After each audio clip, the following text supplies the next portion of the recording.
გენერალურმა პროკურატურამ მოსამართლის განჩინების საფუძველზე მთავარ არხს ფინანსური დოკუმენტაციის გამოთხოვის მიზნით მიმართა. ამის შესახებ პროკურატურის მიერ გავრცელებულ განცხადებაშია ნათქვამი. ტექსტის თანახმად მთავარი არხის დირექტორის გიორგი ქურდაძის საჩივრის საფუძველზე გამოძიება საწარმოში ხელმძღვანელობითი უფლებამოსილების ბოროტად გამოყენების, წინასწარი შეთანხმებით ჯგუფის მიერ იურიდიული პირის კუთვნილი თანხების მითვისება გაფლანგვის და უკანონო შემოსავლის ლეგალიზაციის ფაქტებზეა დაწყებული. ოპოზიციის ნაწილი მიიჩნევს, რომ პროკურატურის მიერ გამოძიების დაწყების რეალური მიზანია მთავარი არხის ყოფილ გენერალურ დირექტორს ნიკა გვარამიას ახალი პოლიტიკურად მოტივირებული ბრალდება წარუდგინო. ასევე ქართული ოცნების ოპონენტები ამბობენ, რომ ეს არის გაფრთხილება სხვა დამოუკიდებელი მედია საშუალებებისთვის.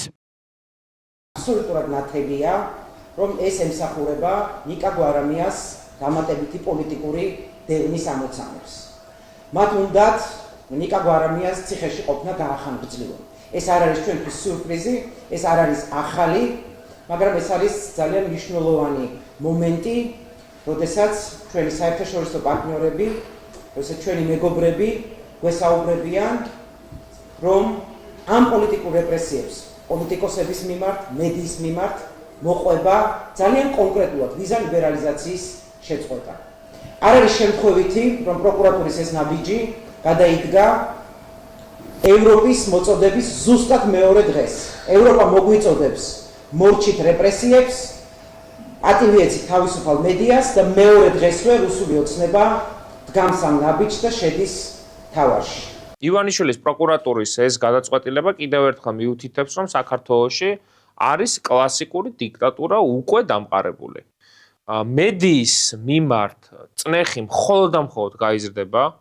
მთავარი არხი, რომელიც ამ წუთას არ მოუწყებლობს, მის მიმართაც კი ხელახლა იწყებენ რაღაც გამოგონილ გამოძიებებს. მე დარწმუნებული ვარ, რომ ამით კონკრეტულ ოპოზიციურ ლიდერებზე, ყოფილ ჟურნალისტებზე თუ მოქმედ ჟურნალისტებზე იქნება დამატებითი წნეხი გადატანილი და დარწმუნებული ვარ, რომ ეს არის ერთ-ერთი მთავარი მიზანი და ამავე დროს კიდევ ერთი გაფრთხილება არის იმ დემოკრატიული მედია საშუალებებისთვის, რომ აი როგორი ბედიელის მათაც და ამიტომ ჩვენ უფრო სწრაფი და ეფექტური მოქმედება მართვებთ. მთავარი არხის შეფასებით ქართული ოცნება არხის ერთ-ერთი დამფუძნებლის ზაზა ოქრუაშვილის ხელით დამფუძნებლებსა და მენეჯმენტზე ანგარიშწორებას აგრძელებს. როგორც გუშინ გავრცელებულ განცხადებაშია ნათქვამი, მთავარი არხის ფინანსურ ოპერაციებში არანაირი დანაშაული არ არის. არხის შეფასებით ქართული ოცნება მომართული არა სიმართლის დადგენისკენ, არამედ საკუთარი პოლიტიკური მიზნების შესრულებისკენ.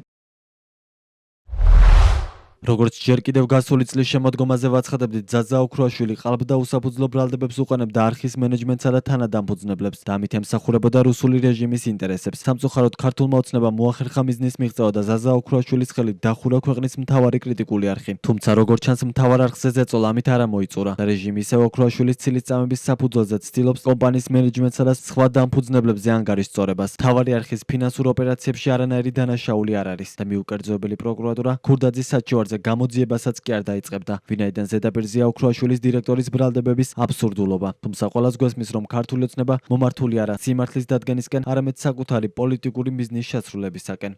მთავარმა არხმა მაუწყებლობა 1 მაისს შეწყვიტა, სანამ ტელევიზია საბოლოოდ შეწყვეტდა მაუწყებლობას, მანამდე არხმა 15 თებერვალს განაცხადა, რომ არხის თანადამფუძნებლის ზაზა ოქრუაშვილის მიერ ხელოვნურად შექმნილი ფინანსური კრიზისის გამო შეჩერდა ყველა გადაცემა, რომელიც პირდაპირ ეთერში გადიოდა და ყოველდღე დამატებით ხარჯებთან იყო დაკავშირებული. 11 დეკემბერს მთავარი არხის გენერალურმა დირექტორმა გიორგი გაბუნიამ განაცხადა, რომ არხის ერთ-ერთმა დამფუძნებელმა ზაზა ოქრუაშვილმა გადაწყვიტა არხი დახუროს. მისი თქმით, ამას ოქრუაშვილი აკეთებს რამდენიმე თვის წინ მის მიერ დანიშნული დირექტორის და მისი დავალებების მორჩილი შემსრულებლის გოგი ქურდაძის ხელით. გაბუნიამ მაშინ თქვა, რომ გოგი ქურდაძე ბლოკავს ყველა ფინანსურ ოპერაციას კომპანიაში და უარს ამბობს კომპანიისთვის სასიცოცხლოდ მნიშვნელოვანი კონტრაქტების გაფორმებაზე. ამ განცხადებას უპასუხა ზაზა ოქრუაშვილმა და თქვა, რომ მისი სურვილი არხმა შეუფერხებლად განაგრძოს მუშაობა სრული შემადგენლობითა და მენეჯმენტით, რომელიც არ ეცდება ტელეკომპანიის ხარჯზე პირადი სიმდიდრის დაგროვებას. ოქრუაშვილი განცხადებაში ირწმუნებოდა, რომ ნიკა გვარამიამ და გიორგი გაბუნიამ არხი გაძარცვეს და გაკოტრებამდე ხელოვნურად მიიყვანეს.